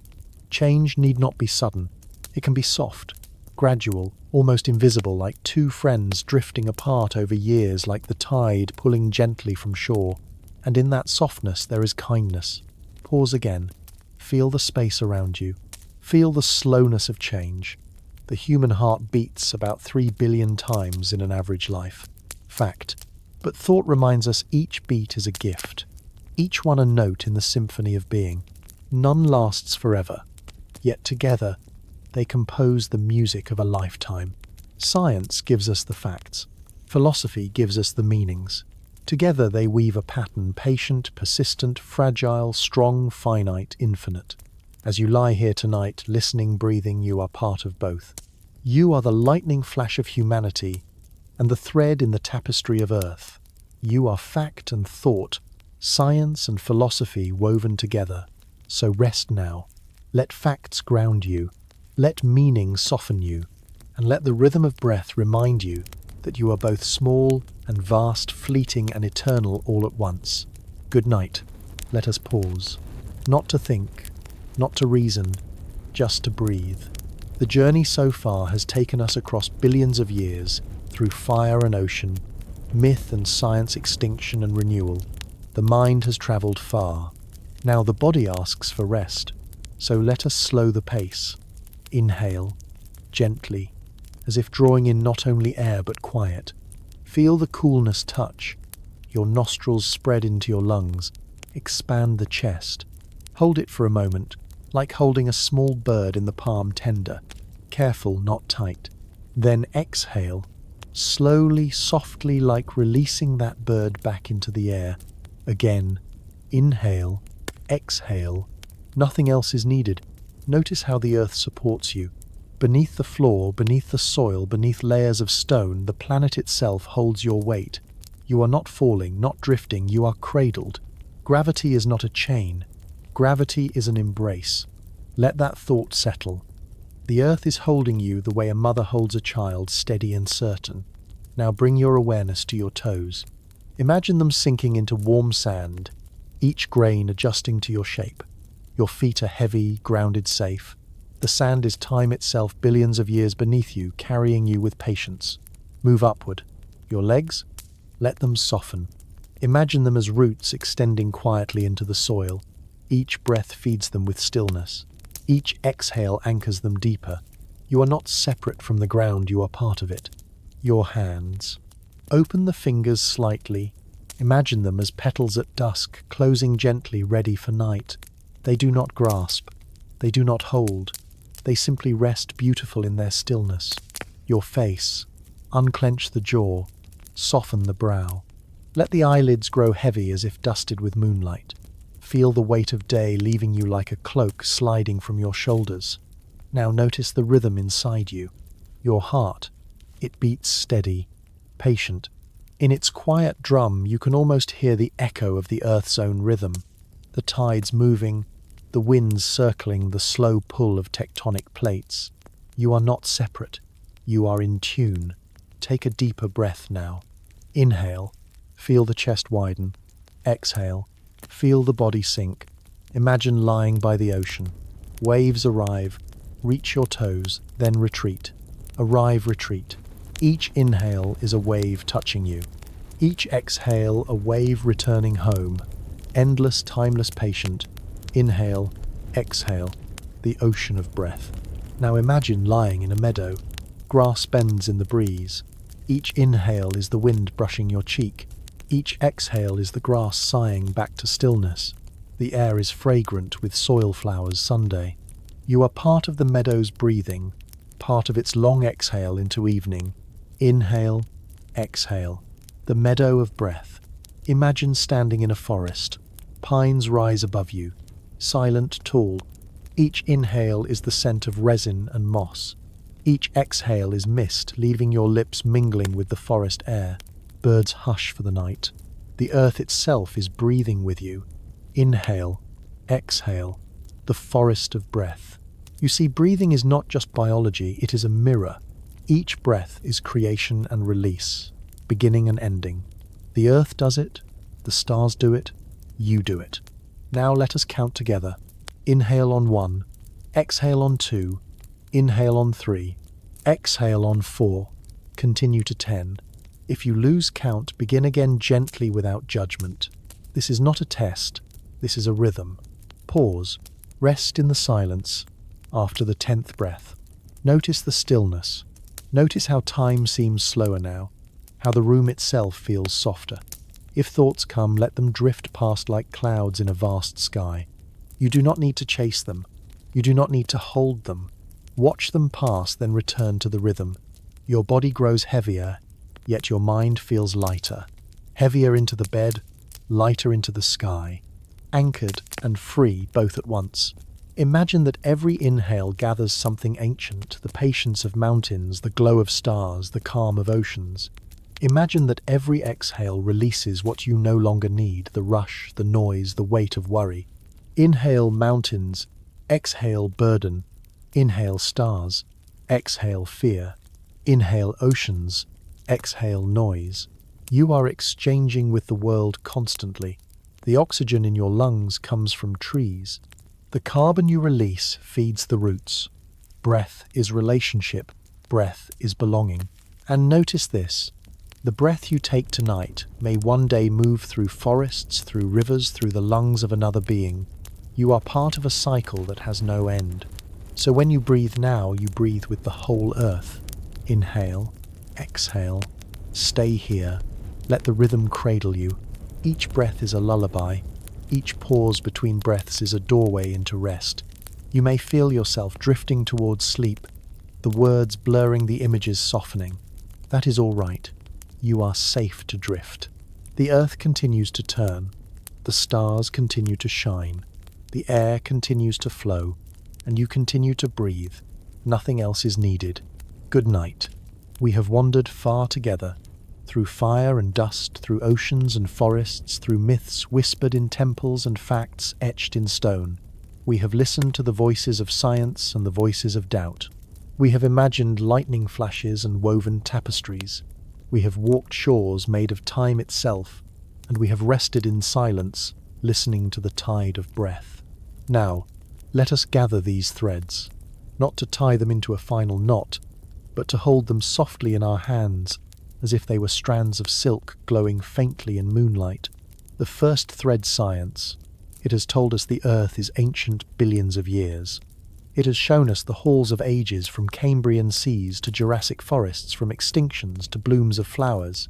It has whispered of atoms forged in stars of molecules, learning to dance of mountains rising and falling like waves. Science has given us the bones of the story, the skeleton of truth, the second thread myth. It has given us Gaia, Sky Woman, Pangu, Obatala. It has told us that creation is also poetry, that beginnings can be sung, that the ground beneath us is not just soil but story. Myth has reminded us that humans have always needed meaning, always painted symbols onto the dark to make it less empty. The third thread, philosophy.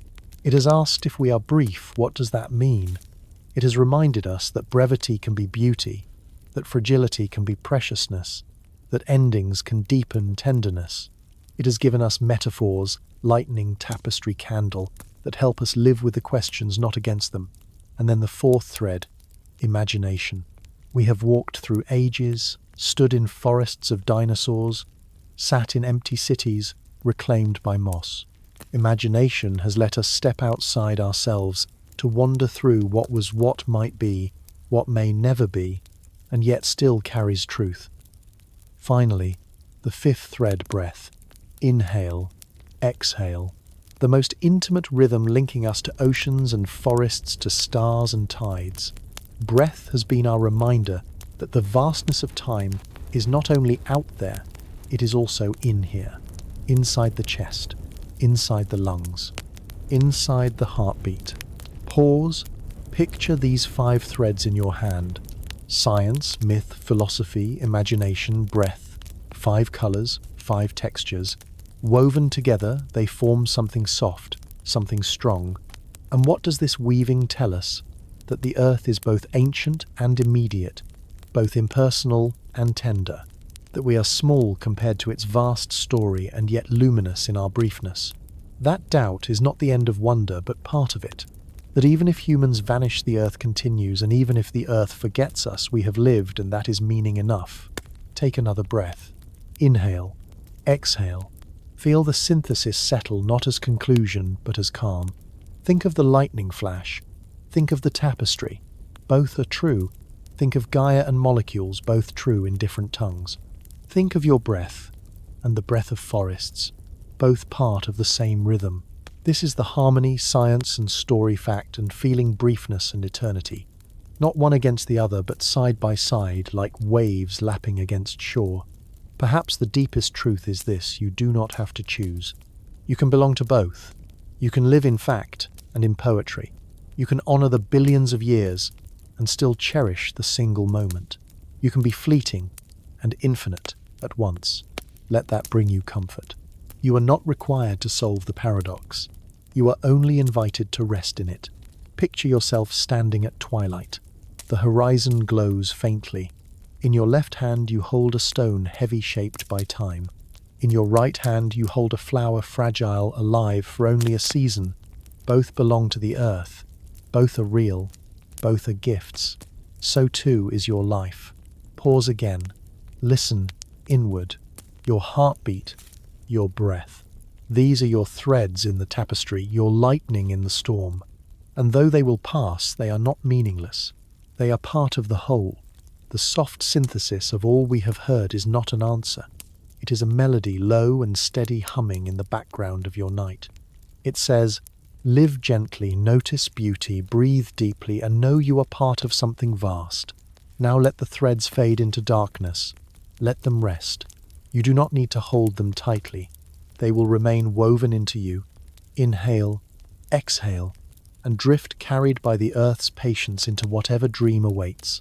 Good night. We are nearing the end of this long journey. You may feel it in your body, the heaviness in your arms, the soft weight in your eyelids, the way your breath has slowed without effort. You may feel it in your thoughts, less like words, now more like drifting shapes, fragments of images melting into one another. This is the threshold. Not an ending, not a conclusion, but a doorway. And tonight, we are walking toward it together. Think of all the places we have travelled. The fiery birth of Earth, the oceans filling the forests rising, the myths of Gaia and Sky Woman, the halls of dinosaurs, the flowers of the Cretaceous, the voices of doubt and the flashes of lightning, the breath of patience, the tapestry of belonging. We have carried each image like stones in a pocket. Now, at this final stretch, we lay them down one by one. Imagine yourself walking through a quiet corridor. The floor is stone cool beneath your feet. Torches flicker on the walls, their flames small, steady, golden. Each torch is one of the images you have carried. As you pass, you bow your head to each, honoring it, then letting it go. You do not need to keep them anymore. They have served their purpose. They have brought you here. The corridor opens into a vast chamber. At the center is a pool of water, perfectly still. Its surface reflects the ceiling, the torches, the stars faintly glimmering beyond stone. You walk to the edge, kneel, and gaze down. What you see is not your face, not even your body, but time itself rippling softly. Take a slow breath. Inhale, exhale. Each breath makes a ripple in the pool. Each ripple carries the whole journey past and present, myth and fact, wonder and doubt. You realize that you do not need to hold them separately. They flow together, mingling, dissolving into something whole. You lean closer. Touch the water with your fingertips. It is cool, soothing. When you withdraw your hand, a drop lingers on your skin, shining like a star. The pool fades. The corridor fades. But the drop remains carried with you into rest. Pause here. Let the image linger. A single drop of time. A single star of memory. Enough to hold in your palm. Enough to carry across the threshold. Now imagine stepping through an archway at the far end of the chamber. Beyond it, the air is softer, darker. The ground is not stone, but moss thick and gentle beneath your feet. Ahead, a horizon glows faintly, not quite dawn, not quite dusk, something between. This is the space between waking and dreaming. The space where words loosen, where time bends, where thought becomes feeling. Here you are, lighter. Your body is heavy on the bed, but in this space you drift. You walk without effort. You breathe without needing to notice. Look around. Shapes emerge, mountains, oceans, forests, but they are blurred as if painted with watercolors. They shimmer, dissolve, reform. This is not history, not prediction, but memory dreaming of itself. The earth, in its vast patience, is singing you into rest, and you too are singing those silently. Each breath is a note, each heartbeat, a drum. Together you and the earth form a lullaby, quiet and low, carrying you across the threshold. Take another breath. Inhale, exhale. Feel the doorway widening. Feel the border softening. Perhaps you see a light in the distance, flickering like a lantern in mist. You walk toward it. The lantern is not an answer, not a revelation. It is simply warmth, a place to pause, a promise that rest is near. As you reach it, you notice how calm your body feels. The tension has melted. The thoughts have slowed. Even the questions that seemed so vast now feel gentle, like pebbles smoothed by rivers. They do not press. They do not weigh. They simply exist, and you accept them. This is the final threshold. Not a closing, but a passing. Not an ending, but a beginning of another kind, the beginning of sleep, of dream, of rest. So stand here for a moment. Feel the lantern glow on your face. Feel the moss beneath your feet. Feel the earth turning slowly beneath you, steady, endless, patient. You are safe in its turning. You are carried. Now let yourself step forward. Cross the threshold. Leave behind the corridor, the pool, the torchlight. Enter the softness beyond. And as you do remember, you are lightning, you are thread, you are breath, you are story, brief and eternal, fragile and strong. You are part of the earth's music, and tonight the earth is singing you to sleep. Good night. We have walked far, and now the path begins to fade.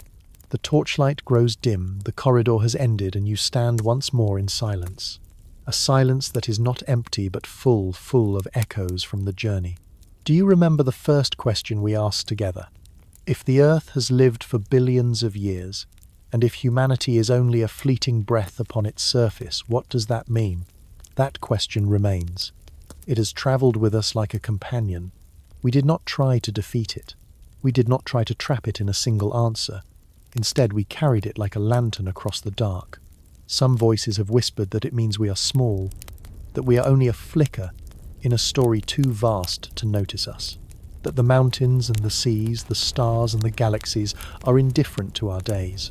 Other voices have murmured that it means we are precious. That brevity sharpens beauty the way a blossom is adored, because it falls the way a sunset stuns because it fades. That our impermanence is not a curse, but a gift. Both are true, both are possible, both are part of the mystery. So perhaps the answer is not to choose. Perhaps the answer is to live within the question itself, to breathe it in, to let it settle in your chest like a soft weight, not heavy, not light, but steady. Take a slow breath. Inhale, exhale. As you do, imagine the earth turning beneath you. Continents drifting, oceans rising and falling, forests spreading and retreating. You are here for this breath in the middle of it all. What if that is enough? What if the meaning of our briefness is not found in permanence, but in presence? Not in how long we last, but in how deeply we notice. Think of the lightning again. Think of the tapestry. Think of the flower, the candle, the wave. Each lasted only a moment. Each remains in memory forever. Your life too is such a moment. A flash, a thread, a petal, a flame, a wave. Close your eyes and let those images drift. Not to hold them tightly, but to let them circle like leaves in the air.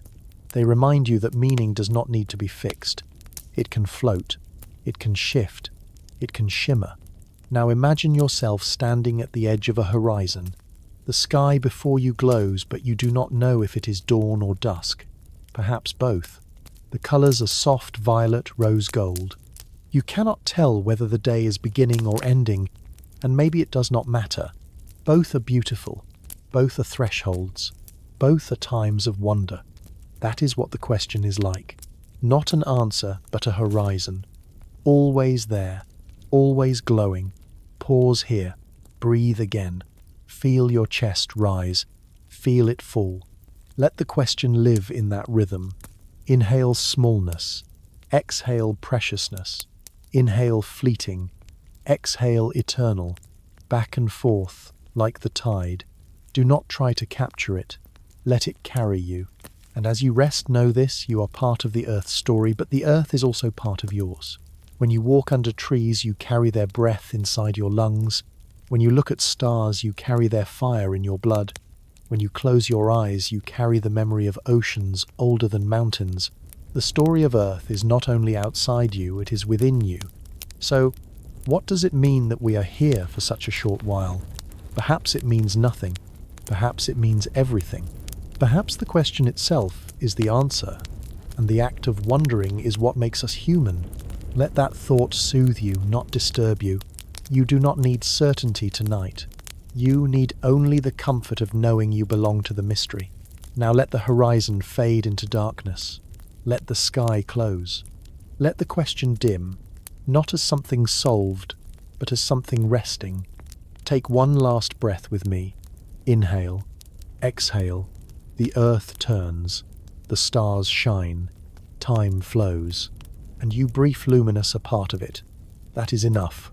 Good night. The journey is almost complete. You have walked with me across billions of years through oceans and forests, myths and questions, breath and silence. And now the path grows softer, narrower, fading into rest. Perhaps your body is heavy now. Your eyelids sink. Your breath is slow. Perhaps you are already half dreaming, drifting between here and elsewhere. That is good. that is welcome. The purpose of this story has never been to fill your mind with facts alone, but to cradle you gently to remind you that even within vastness you are held. Before we part tonight, let me leave you with a whisper of invitation. If these words have brought you calm, you are welcome to return. This is a place where curiosity moves slowly, where science and myth sit together like old friends, where questions are not solved but cherished. If you would like, you can keep this place close, like a favorite corner of your home, like a quiet bench beneath a tree. And if you wish, you may share it. Perhaps there is someone in your life who longs for rest, who struggles to sleep, who feels small against the weight of days. You can offer them this same path, these same whispers, so that they too may drift into peace. But if you do not share, that is fine. Nothing is required. Rest itself is enough. Take a slow breath now. Inhale, exhale. Notice how, even as the story fades, your body remains steady, carried by rhythm. You are safe. You are here. If you feel like speaking back, though, only if you wish, you might leave a trace of yourself, a comment, a word, a small note in the air. Where are you listening from? What time of night or day is it? What memory rose as you listened? These small offerings become part of the larger tapestry threads woven with countless others. But even if you remain silent, you are not alone. Across oceans, across time zones, others have listened too. Right now, somewhere another person is breathing in rhythm with you, another heart is slowing beside yours. You are part of a quiet community linked not by noise but by stillness. And if tonight you rest, tomorrow will arrive gently. The sun will rise as it has for billions of years. The earth will turn, carrying you with it. Your breath will meet the morning air, and you will walk again through your own hours, brief and luminous. Remember, you do not need to do everything. You do not need to solve the whole story. You need only to notice, to love, to breathe. That is enough. Pause here. Let these words fade. Let them blur into the background, like waves receding from shore. They do not cling, they release. I am grateful you walked this path with me. Grateful that in this vast night your ears, your mind, your heart rested here for a while. That too is meaning. That too is belonging. So here is my gentle farewell. May you sleep peacefully. May your dreams be soft. May your body be restored. And may you remember when you wake that you are part of something vast, something patient, something beautiful. Good night, and thank you for listening. The story is quiet now. You have travelled across deep time, rested in silence, breathed with oceans, walked among myths, listened to questions without answers. The night has grown soft around you, and perhaps you are already half asleep. But before we part, let me leave you with a whisper, a promise, a doorway left slightly open. Because every ending is also a beginning. And though tonight we close this chapter, another waits just beyond the horizon. Imagine yourself standing at the edge of a meadow. Behind you is the long path. We have walked the fiery birth of Earth, the halls of ancient ages, the myths of creation, the quiet of breath. Before you, the horizon glows faintly. You cannot see clearly what lies beyond, only shapes, only shadows. But you feel a pull, a curiosity. Perhaps the next journey will take us upward beyond the earth, beyond the clouds, past the thin air, into the silence of space where stars burn and die. Perhaps we will ask, what happens when even stars, those ancient fires, reach their end? Will their deaths be destruction, or will they too be beginnings? Or perhaps the journey will turn inward toward civilizations, toward the rise and fall of empires, the stories of people who dreamed, who built, who loved, who left echoes in stone and song. Perhaps we will ask, what is it that civilizations leave behind, and why do they vanish? Or maybe we will follow water, that ancient traveller, from the first raindrops cooling a molten earth to the rivers carving valleys to the oceans carrying life. Perhaps we will ask, how does water remember? These are whispers of paths we may take, not all at once, not in haste, but slowly, gently, as the earth itself turns, as night returns each evening. Pause here, take a breath, inhale the thought of new horizons, exhale the comfort of what has already been. I want you to know this is not the end. It is only a resting place. Tonight you sleep. Tomorrow you may wake and carry on with your day. But whenever you return, another story will be waiting quiet and patient, like a lantern glowing in the dark. So, rest now. Let your eyelids sink. Let the images fade. The lightning, the tapestry, the forests, the oceans, all of them dissolve into the quiet of dreams. And in that quiet, remember you are part of the story still unfolding. The earth has more to tell. The stars have more to reveal. And you, with your breath, your heart, your presence, will be here to listen. So let us end with a single image, a horizon at dawn. The sky is pale, the first rays rising. You do not yet know what the day will bring, but you feel its promise. That is where we leave each other tonight, not with answers, but with promise. Good night. Until next time.